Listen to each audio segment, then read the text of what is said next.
Hello जी, good morning. कैसे हैं आप सब? आई होप आप सब अच्छे होंगे, खुश होंगे। तो मैं पूनम शर्मा वेलकम करती हूँ आपका आपके अपने यूट्यूब चैनल पूनम की दुनिया में। तो अभी तक अगर आपने मेरा चैनल सब्सक्राइब नहीं किया है तो प्लीज़ प्लीज़ प्लीज़ सब्सक्राइब कर दीजिए फटाफट से और हो जाइए पूनम की दुनिया में शामिल। और देखिए होता क्या क्या है। और अभी तो क्या है ना कि मेरी शुरुआत ही है। अभी मैंने आपको किसी से भी नहीं मिलवाया है, मेरी फैमिली में सिर्फ मेरे बच्चों और मेरे हस्बैंड के अलावा। तो आगे मेरी फैमिली में बहुत से लोग हैं, तो धीरे धीरे मैं आप सब मतलब उन सब से मिलवाऊंगी आपको। धीरे धीरे सबको लेके आऊँगी मैं मेरे चैनल में, चाहे मेरे को चुपके से लाना पड़े या फिर छुपा के लाना पड़े, लेकिन मैं आप सबसे मिलवाऊंगी ज़रूर। क्योंकि अभी मैं किसी को बताना नहीं चाहती है, ना मैं किसी को मेरे चैनल में अभी लेके आना चाहती हूँ। तो धीरे धीरे जैसे जैसे टाइम आएगा वैसे वैसे अगर आप लोग मुझे सपोर्ट करोगे और मेरा साथ दोगे तो मैं सबको शामिल करूँगी, आप सबसे मिलवाऊँगी सबको और धीरे धीरे सबको दिखाऊँगी। तो आज मतलब 7 बज चुके हैं सुबह के और मैं ये जो है आटा लगा रही हूँ अमावस के लिए, क्योंकि आज अमावस्या है और बृहस्पतिवार भी है। तो मैंने यहाँ पे सिर्फ मेरे को ज़्यादा कुछ नहीं बनाना, 4 रोटियाँ सेकनी है। तो मैं सुबह सुबह इसमें लग गई हूँ माउस की जोत करने के लिए, क्योंकि जितना जल्दी हो सके उतना जल्दी कर लूँ तो बेहतर है। क्योंकि ऐसा होता है कि अगर हम जितनी जल्दी भोग देते हैं उतना ही मतलब अच्छा माना जाता है। और गाय भी हमारी रोटी फटाफट से ले लेती है। अगर हम लेट उठते हैं और लेट जोत करते हैं, लापरवाही करते हैं, तो उससे हमारी गाय भी रुष्ट हो जाती है, भगवान पितर देवता रुष्ट हो जाते हैं, तो हमारी गाय भोग नहीं ले पाती है। तो इसीलिए मतलब मैं जल्दी उठ के ये सब मतलब अमावस की जोत बहुत जल्दी कर लेती हूँ। और आज ये भी था कि मतलब रोहित का एयरफोर्स का पेपर था, लेकिन क्या आज उसको जाना था जयपुर, लेकिन नहीं जा पाया। एक पहली बात तो ये कि उसके पैर में मतलब जो जल गया था उसमें घाव हो गया और उसमें मवाद पड़ चुकी है, तो वो उससे चला ही नहीं जा रहा। दूसरा ये रीज़न था कि जयपुर इतना बड़ा शहर है और उसके पापा उसको अकेला भेजना चाहते थे। तो मतलब ऐसा है कि जैसे आजकल के बच्चे जिस एज में आज इतने तेज़ हो जाते हैं ना, उस हिसाब से मेरा बच्चा उतना तेज़ है नहीं कि वो अकेला जयपुर जाके मैनेज कर ले, हैंडल कर ले सब कुछ और वो एग्ज़ाम की जगह पे पहुंच जाए। मुझे बहुत डर लग रहा था, लेकिन हो सकता है किस्मत में ना हो ये पेपर देना, तो इसी वजह से उसने रात को उसके पैर में ज़्यादा दिक्कत आ गई और फिर अगले दिन मतलब कॉलेज का भी पेपर है।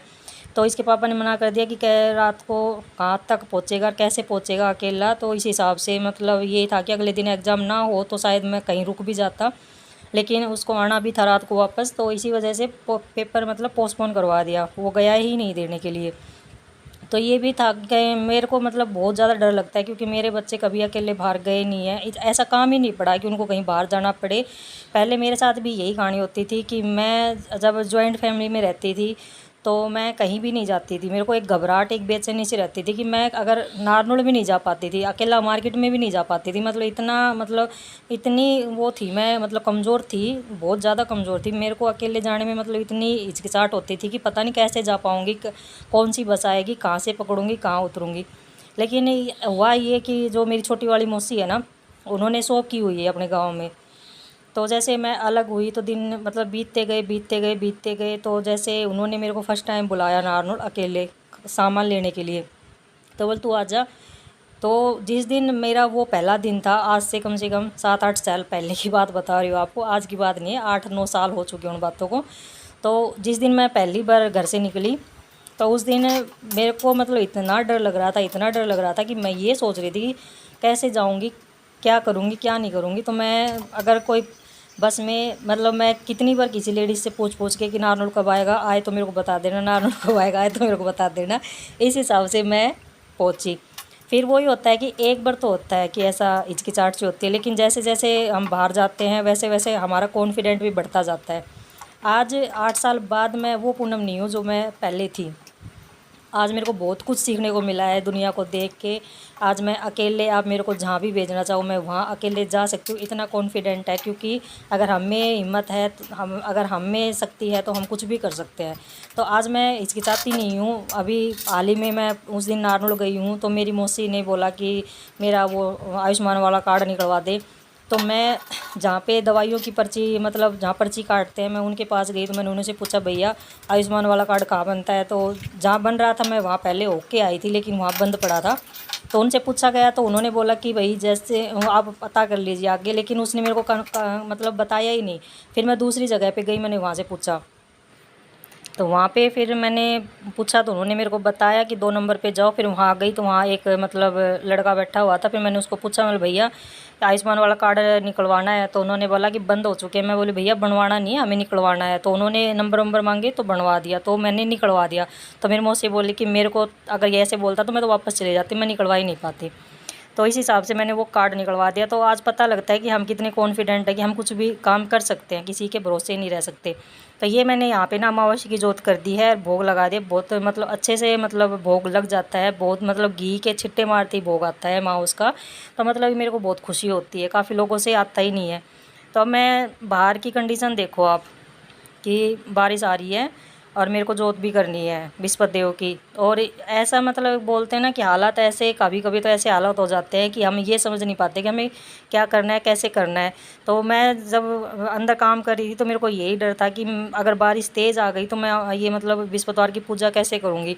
लेकिन वो बोलते हैं ना कि हालात चाहे कैसे भी हो जाए हमें उसका मुकाबला करना होता है, और डट के मुकाबला करें तो हर एक चीज़ आसान हो जाती है। तो मैंने दिमाग लगाया, ज़्यादा तेज़ बारिश नहीं है, हल्की हल्की बारिश है। मैंने छतरी ले ली और उसको ढक लिया अपने ऊपर, अगर तेज़ आएगी तो देखी जाएगी। और साइड में मैंने छज्जे के नीचे मेरा फ़ोन सेट कर दिया था ताकि मैं दिखा सकूं। तो अभी मतलब हल्की हल्की बारिश आ रही है और मैंने जो दिया है ना उसके ऊपर एक लोहे की छलनी है, मैंने वो उसके ऊपर ढक दी है ताकि दिए पे पानी की छींटे ना पड़े और मेरे दिया हो नहीं, मतलब हो जाता है ना दिया पानी पड़ने से। तो मैंने वो ढक दिया है। मैंने जितना फास्ट मेरे को कथा करनी थी उससे भी ज़्यादा फास्ट मैंने कथा की है। जहाँ 10 मिनट लगने थे वहाँ शायद मैंने 7-8 मिनट में ही ख़त्म कर दी, फटाफट फटाफट जितनी जल्दी हो सके। मैंने कहा भगवान रहम करना, भगवान रहम करना, जब तक मैं कथा करूँ तब तक बारिश ना आए। और मतलब हालात के आगे मतलब यही है कि हमें, अगर मैं कोशिश ना करती बाहर तो मैं पूजा बाहर कर ही नहीं सकती थी, मैं अंदर ही दिया जला के कर लेती। लेकिन मेरे को केले के नीचे पूजा करनी है तो मैं अपनी छतरी वतरी लेकर अपना जो भी हालात है उसके हिसाब से मैंने अपनी पूजा यहाँ पे स्टार्ट कर दी है। और जितना हो मतलब आप कोशिश करिए तो वही बोलते हैं ना क्या नहीं कर सकते, तो कोशिश करने वालों की कभी हार नहीं होती है। तो यही है कि बृहस्पतिवार को मतलब पूजा मैं जितना हो सके मैं केले के पेड़ के नीचे ही बैठ के करूं, ताकि मतलब मैंने वो इसीलिए रखा है कि मैं इस पेड़ की जड़ के नीचे जो किताब में लिखा हुआ है वहाँ पूजा होती है तो मैं वहीं पूजा करूं। ना कि काफ़ी लोग अंदर भी कर लेते हैं पूजा, ऐसा नहीं है, तो अंदर भी हो जाती है। तो बारिश थोड़ी कम हो चुकी है, मैंने छतरी को साइड में कर दिया और जो सामान था वो सारा छतरी के नीचे रख दिया, क्योंकि इतनी तो मैं है भी नहीं। और शाम को भी यही हुआ, जब हम बागवात में गए थे ना तो बहुत भयंकर बादल हो रहा था, बहुत ज़्यादा बादल हो रहा था। तो सारा काम हो गया, आरती वारती हो गई। जैसे ही आरती स्टार्ट हुई तो इतनी भयंकर बारिश आई, इतनी भयंकर बारिश आई कि सारी पंडाल में लेडीज़ सारी इकट्ठी हो गई। और वहाँ से मतलब वो तो शुक्र है वाटर प्रूफ वाला टेंट लगा हुआ था, नहीं तो सब की सब भीज थी। लेकिन बोलते हैं ना कि घर तो सबको जाना था, तो बारिश कब रुके कब नहीं रुके, तो इस हिसाब से ना सब निकल चुकी बारिश में। तो हम भी बारिश में नहाते नहाते ही घर पे आ गए थे प्रसाद लेके। जितना जल्दी हमने उतना जल्दी प्रसाद लिया। और मैंने भीज जाएंगे, भीजने में क्या है, नहाना ही तो है, नहा लेंगे, जाके कपड़े चेंज कर लेंगे, इससे ज़्यादा और क्या हो सकता है।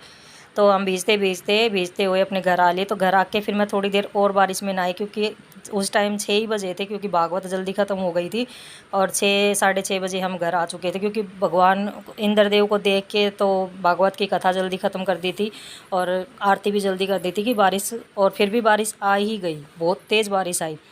तो इस हिसाब से फिर मैं घर आके मैंने नहाई, फिर मैंने नलके मतलब बाल्टी में पानी लेके फिर हाथ पैर धोए। मतलब सारा गंदा गंदा पानी था जो नालियों का निकला हुआ था रोड पे, उस हिसाब से। तो मैंने यहाँ पे कथा कर ली है, आरती हो गई है, पूजा हो गई है, और अब मैं जा रही हूँ अंदर। अब मेरे को और भी काम करने हैं। अभी बज चुके हैं 10 सुबह के, और काम बाकी मतलब हो चुका है। तो मैंने सोचा चलो अब कपड़े भी प्रेस कर लेती हूँ। तो मैंने मुस्कान को ऊपर दे दिए हैं, जो मतलब तय करने के कपड़े हैं जो बिना प्रेस के हैं, वो मैंने मुस्कान को दे दिए कि तो इनको रख दे उठा के, मैं प्रेस कर लेती हूँ। अभी 10 ही बजे थे, ज़्यादा टाइम नहीं हुआ था, क्योंकि बृहस्पतिवार को 10 बजे वो ज़्यादातर मेरा काम ख़त्म हो ही जाता है। और जितने ये कपड़े हैं ना, मेरे को 3-4 दिन की मतलब ये जो व्रत में साड़ियाँ वाड़ियाँ पहनी थी वो भी रखी हुई थी, तो प्रेस की। और जब तक ये मैं काम कंप्लीट ना करूँ ना, टेंशन सी होने लग जाती है कि ये काम मेरा पढ़ाई है, ये काम मेरा पढ़ाई है, तो वो मेरे को करना ही करना है। मतलब मैं कब तक नहीं करूँगी, करना तो मुझे ही है। तो ये रोहित आ गया यहाँ पे, बोला कि मम्मी दवाई लगा दे उसके पैर में। तो मैंने कहा तू लगा खुद, मेरे से नहीं देखा जाता, बच्चों के कुछ होता है। तो मैंने कहा तू दवाई लगा ले खुद के, धीरे धीरे मैं प्रेस कर रही हूँ। तो वो मतलब कुछ ज़्यादा ही दिक्कत हो गई पैर में, थोड़ी सी बोलते हैं थोड़ी सी चोट और कुछ ज़्यादा ही बड़ा घाव बन गया। तो ये दवाई लगा रहा है यहाँ बैठ के और मैं यहाँ पे कर रही हूँ कपड़े प्रेस। तो यही होता है कि बस पूरा दिन अपने घर का ये काम ही है और तो कुछ है नहीं इतना ख़ास। अभी भागवत भी संडे को ख़त्म हो जाएगी, तो ये है कि 3-4 मतलब एक हफ्ते से मन लगा हुआ है कि 3 बजे से रात को 7-8 बजे तक हम वहाँ, पता ही नहीं चलता कैसे दिन कट जाता है कैसे नहीं। और इतना एंजॉय करते हैं जब भगवान का नाम लिया जाता है, जब भगवान की कथाएँ मतलब सामने आती है कि क्या क्या हुआ था क्या नहीं हुआ था, वो जब सुनने को मिलता है तो एक बहुत ही अच्छा सा मतलब एक फ़ील होता है कि हमें ये इस बारे में कभी पता ही नहीं था कि क्या क्या हो रखा था। जो है जो भी कुछ था पहले का, जब पहले के टाइम में कैसे क्या हुआ था कुछ भी नहीं पता। कहानियाँ सुनी हुई है, महाभारत भी सुनी हुई है, लेकिन जो बीच बीच में और भी चीज़ें हैं जो ये हमें बताता है तो उस वो सुनते हैं जब, और ये अलग एक बात होती है। तो इसीलिए मतलब यही है कि ये पता नहीं क्या खो गया था इसका, ये ढूंढता घूम रहा है। टी शर्ट है कोई वो खो गई थी, तो मुस्कान पता नहीं कहाँ रख के आ गई, तो उसके बारे में ये ढूंढ रहा था कि कहाँ है कहाँ है। तो उसको गुस्सा आ रहा था, मैं रख के आ गई देख ही नहीं रहा। तो भाई यही है कि अब बस ये 3-4 साड़ियाँ बची हैं और उसमें मतलब कपड़े और हो चुके हैं प्रेस के। और मैं तो साड़ियाँ वाड़ियाँ सारी चीज़ घर में ही प्रेस कर लेती हूँ, कौन पैसे दे इतने, एक साड़ी के 40 रुपये या 50 रुपये हो गए शायद प्रेस के। अब मैंने तो करवाई नहीं है, काफ़ी टाइम हो गया, मैं बाज़ार में करवाती ही नहीं हूँ। अभी एक साड़ी जो मैंने कुआ पूजन पे पहनी थी उसको करवाई थी, चरक चरक करवाई थी उसके मैंने 200 रुपये में। प्रेस वगैरह तो मैं घर पे ही जितना हो सकता है ना अपना प्रेस घर में कर लो। ज़्यादा हैवी साड़ी है तो आप उसको ईजी में धो लो, ईजी में धोने के बाद उसको कम्फर्ट में डाल दो ताकि उसमें खुशबू बनी रहे। और मतलब घर में आप अखबार लगा के नीचे प्रेस कर लो, मतलब बहुत अच्छा, मतलब ये एक बचत हो जाती है अपने घर की। और पैसे बच भी जाते हैं और टाइम का टाइम पास हो जाता है। ऐसे घर में पड़े पड़े पूरा दिन टाइम भी पास नहीं होता।